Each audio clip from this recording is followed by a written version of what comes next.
How to Stop Wasting Time, Seneca's Stoic Time Management Tips. What if I told you that the greatest theft in history happens every single day and you're not just the victim, but often the accomplice? There is a silent tragedy unfolding in real time, and it's not war, poverty, or disease. It's wasted time. Not time spent resting, not time spent thinking, but the kind of time that drips through our fingers while we scroll, avoid, procrastinate, and blindly run from the present moment. And Seneca, the Stoic sage, saw it 2,000 years ago. He said, "It is not that we have a short time to live, but that we waste a lot of it." And that line alone should hit you like lightning, because deep down, we all know it's true. This video isn't about productivity hacks. It's not about waking up at 5 a.m., scheduling your life in 15-minute blocks, or optimizing your morning smoothie. It's about something much deeper: your relationship with time, your understanding of mortality, and your willingness to live deliberately. See, Seneca didn't care how early you woke up. He cared about whether you were awake mentally, spiritually, philosophically. He believed that time was not just precious. It was sacred, and every moment wasted was a betrayal of your own existence. Let me ask you something. If someone stole your wallet, would you chase them? Of course you would. Now, let me ask you this. Why are you not chasing the hours, the days, the years that you let disappear without meaning? Why do we guard our money with such obsession, but squander our time like it's infinite? That's the paradox. Time is the one resource you can never earn back. And yet we treat it like it costs nothing. Seneca argues that most people are not living, they're merely existing. They pass through life like shadows, constantly preparing to live but never actually doing it. They say, "When I retire, then I'll travel. When I have more time, then I'll write that book. When things calm down, then I'll start that project." But here's the brutal truth: the future doesn't exist. It's a concept, a projection. The only thing you ever truly own is now. And if you keep trading now for someday, you'll reach the end of your life with a full calendar and an empty soul. Click subscribe to this channel to get more profound insights. You feel this already, don't you? That nagging sense that you're meant to be doing something more than what you're doing now. That quiet guilt when you've spent 4 hours scrolling and can't remember a single thing you saw. That strange ache when you realize another year has passed and the things you said you'd do still aren't done. That's not laziness. That's your soul begging you to wake up. Seneca says we should live as though we've already died and come back. Think about that. Imagine if you had died yesterday. And today, you were given this one day, this single chance to live again. How would you spend it? Would you waste it on petty arguments? On meaningless distractions? On avoiding your dreams out of fear? Or would you treat it like a miracle? Because that's what it is. Every day you wake up is a gift you didn't earn. And yet, most of us don't unwrap it. We leave it sitting there, unopened, while we chase things that don't matter. So how do we stop wasting time? Seneca doesn't tell us to do more. He tells us to be more present, more reflective, more aligned. Time isn't something you manage like a to-do list. It's something you honor. You stop wasting time by recognizing that every moment is a moment you'll never get back. It's not about being busy, it's about being intentional. You could spend a whole day in silence, and if that silence brings you peace, that day was not wasted. But you could also work non-stop for 16 hours, chasing goals you don't care about, and that would be a profound waste of your soul. Here's a question for you to sit with.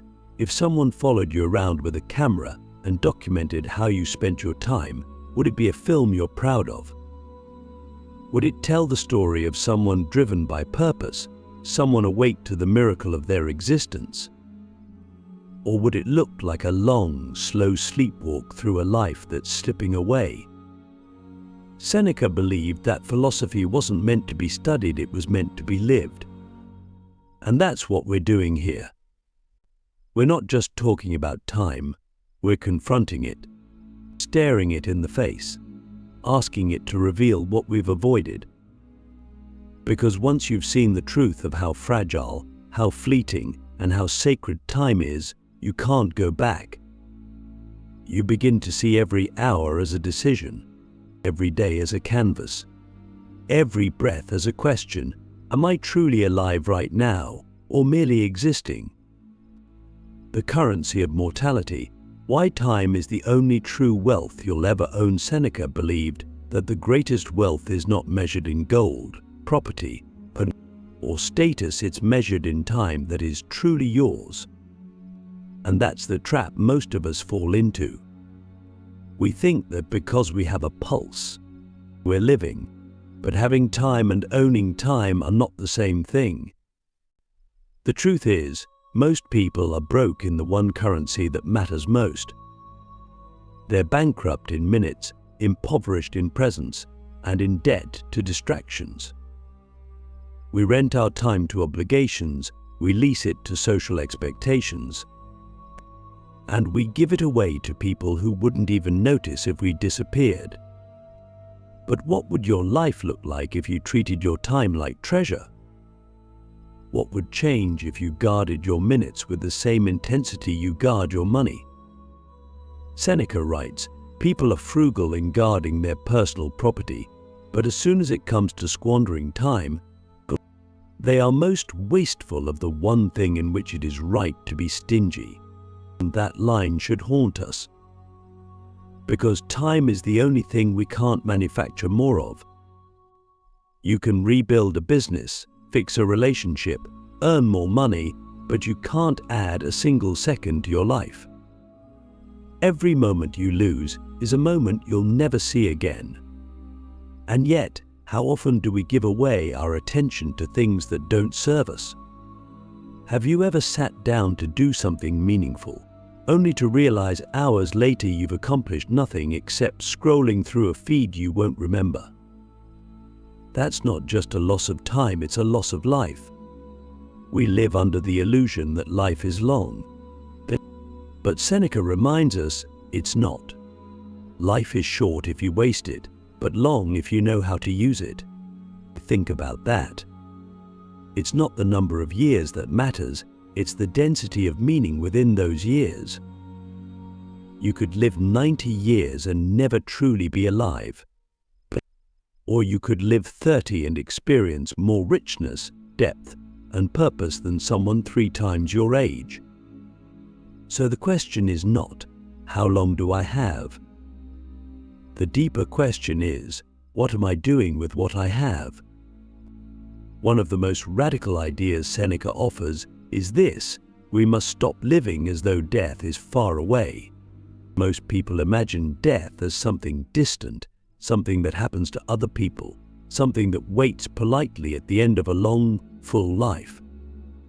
But Seneca says no, death is always near. But it's not the end, it's a companion. It walks beside you every day, reminding you that nothing is guaranteed. And that's not meant to make you anxious. It's meant to make you urgent. Because when you internalize the truth that your time is limited, you stop wasting it on things that don't matter.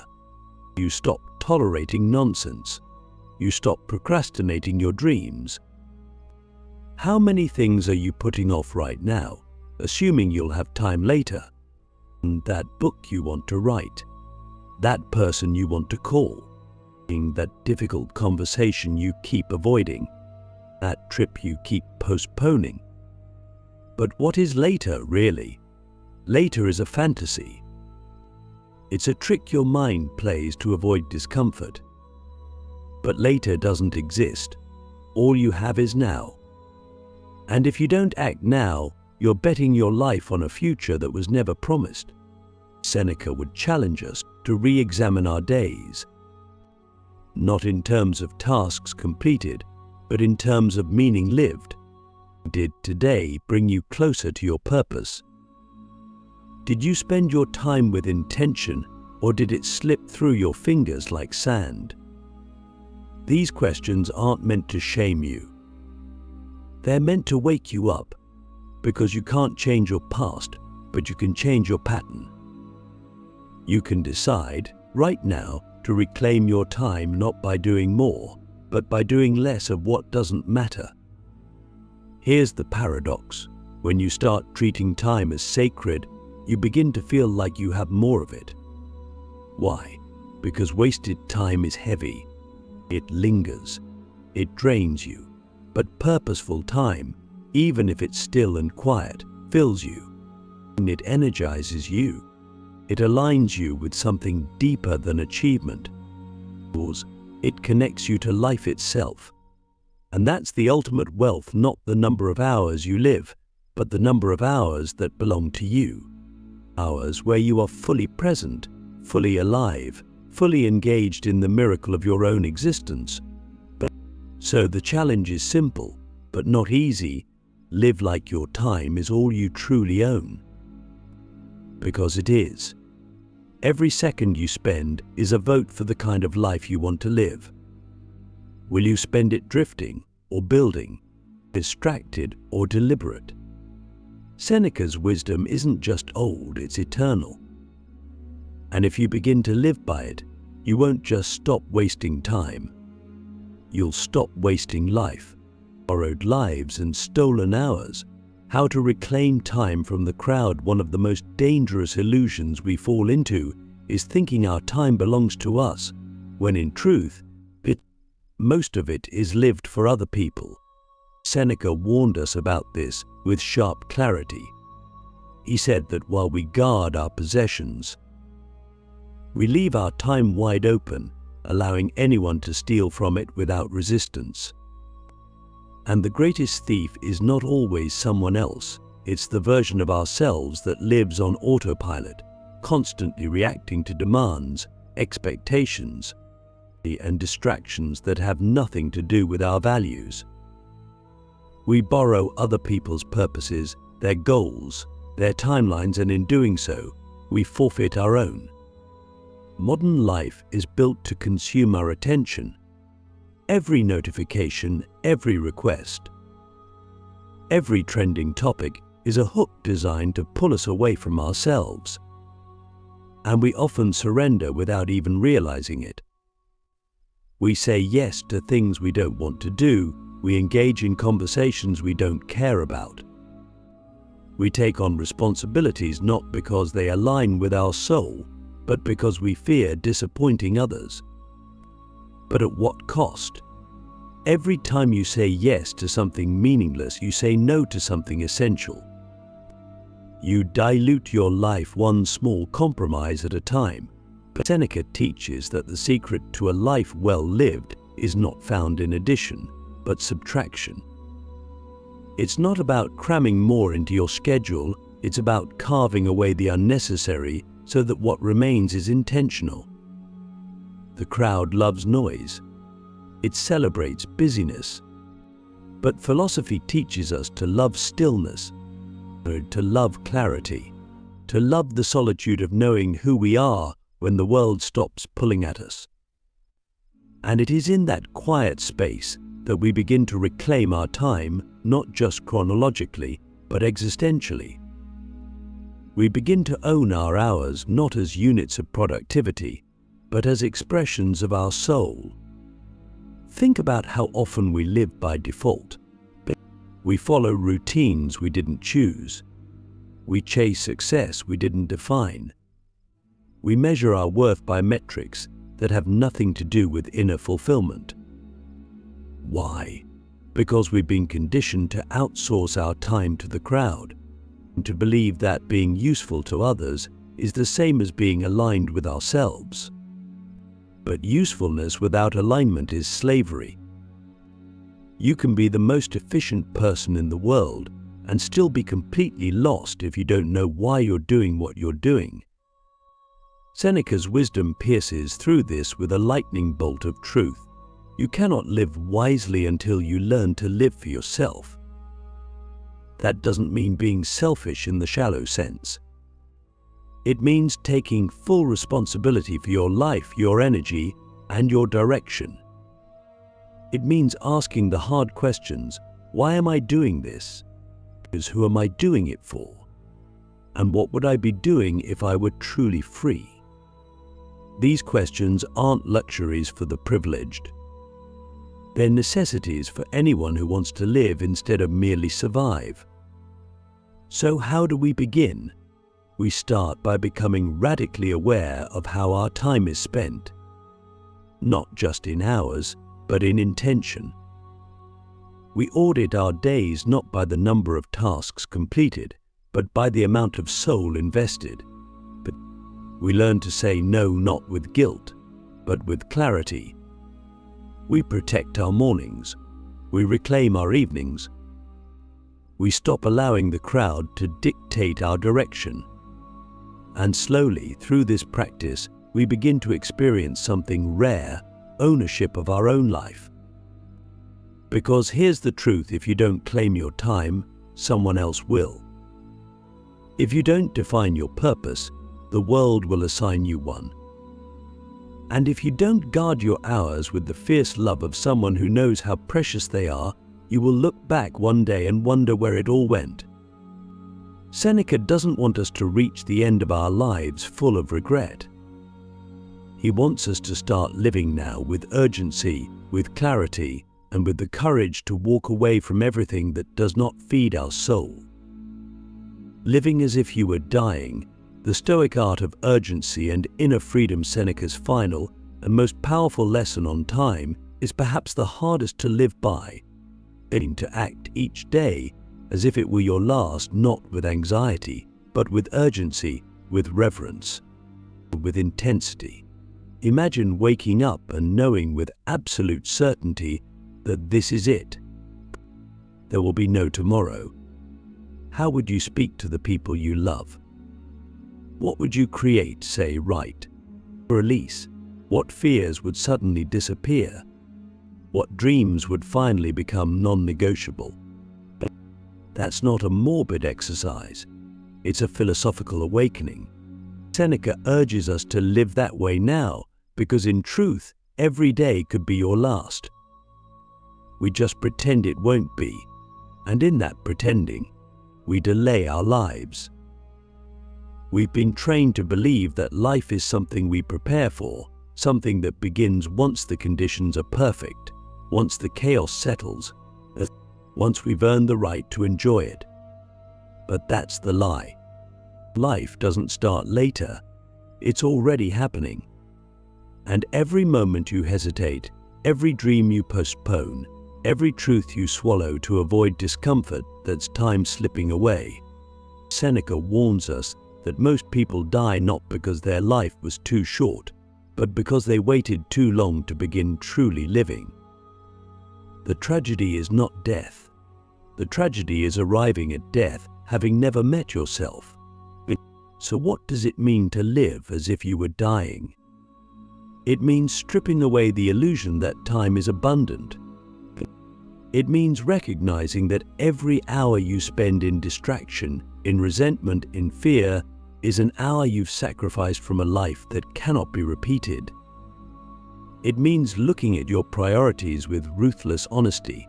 But are they yours, or are they inherited from the noise of the world? Are you building a life that reflects your soul, or are you a ghost in your own story, haunting places you don't belong? Urgency is not rushing, it's not anxiety. It's presence. It's choosing to fully inhabit the moment you're in, to bring your whole self to your work, your relationships, your thoughts. It's refusing to pass through the day half asleep, numbed by routine and dulled by distraction. Seneca doesn't want us to be fast, he wants us to be awake. Because when you're truly awake, you don't need more time. You just need to stop wasting the time you have. And here's where it gets even deeper. Living with urgency doesn't just give you a better life, it gives you inner freedom. When you stop fearing the end, you stop fearing everything else too. You stop being manipulated by other people's opinions.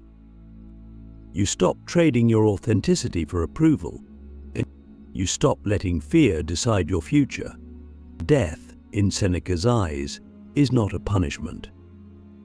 It's a teacher. And if you listen, it will show you exactly what matters and what doesn't. So ask yourself, if you knew you had 1 year left, would you keep doing what you're doing? Would you keep waiting for permission? Would you keep numbing yourself with comfort, with avoidance, with excuses? Or would you burn away everything false and begin, finally, to live as who you really are? That's the Stoic art of time. It's not about control, it's about clarity. It's not about fitting more into your day, it's about filling your day with more of you. More truth, more courage, more stillness, more meaning. That's what Seneca is offering us. Not a schedule, not a productivity system, a philosophy of living. A way of seeing time that transforms how we see ourselves. Because in the end, the question isn't how much time you have left. The question is what you will do with the time that's right in front of you. Will you keep postponing your life? Or will you begin now, today, to live it fully, wildly, fearlessly, because you finally understand that there is no later? There is only now, and it's everything. And when you live like that, not just once, but every day, you don't just stop wasting time. You become timeless.